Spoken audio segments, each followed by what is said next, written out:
ರಾಯಚೂರು ಮಾನ್ವಿ ರಸ್ತೆಯಲ್ಲಿ ಟಾಟಾ ಎಸಿ ವಾಹನ ಅಪಘಾತ. 108 ಆಂಬ್ಯುಲೆನ್ಸ್ ಸೇವೆಯಿಂದ 10ಕ್ಕೂ ಹೆಚ್ಚು ಮಂದಿಗೆ ತುರ್ತು ಚಿಕಿತ್ಸೆ. ಕುರಡಿ ಕ್ರಾಸ್ ಬಳಿ ಅಪಘಾತ. 108 ಆಂಬ್ಯುಲೆನ್ಸ್ ತಂಡದಿಂದ ಜನರ ಜೀವ ರಕ್ಷಣೆ.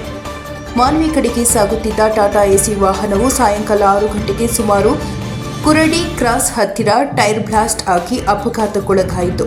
ಈ ವಾಹನದಲ್ಲಿ ಕಾರ್ಮಿಕ ಕೆಲಸ ಮುಗಿಸಿಕೊಂಡು ಕಲ್ಮಲಾಹಿಯಿಂದ ಮಾನ್ವಿಗೆ ಹಿಂತಿರುಗುತ್ತಿದ್ದ ಹಲವಾರು ಪ್ರಯಾಣಿಸುತ್ತಿದ್ದರು.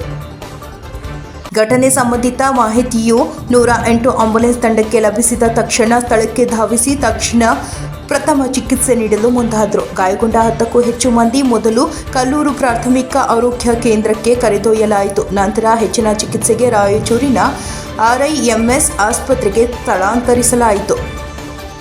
ಸ್ಥಳೀಯರು 108 ಆಂಬ್ಯುಲೆನ್ಸ್ ಸಿಬ್ಬಂದಿಯ ಸಮಯೋಚಿತ ಸ್ಪಂದನೆಗೆ ಮೆಚ್ಚುಗೆ ವ್ಯಕ್ತಪಡಿಸಿದರು. ಈ ಸೇವೆಯು ತುರ್ತು ಸಮಯದಲ್ಲಿ ಎಚ್ಚರಿಕೆಯಿಂದ ಕಾರ್ಯನಿರ್ವಹಿಸುವ ಮೂಲಕ ಮಾನವೀಯತೆಯ ನಿಜವಾದ ಉದಾಹರಣೆಯಾಗಿರುತ್ತದೆ ಎಂದು ಶ್ಲಾಘಿಸಿದರು.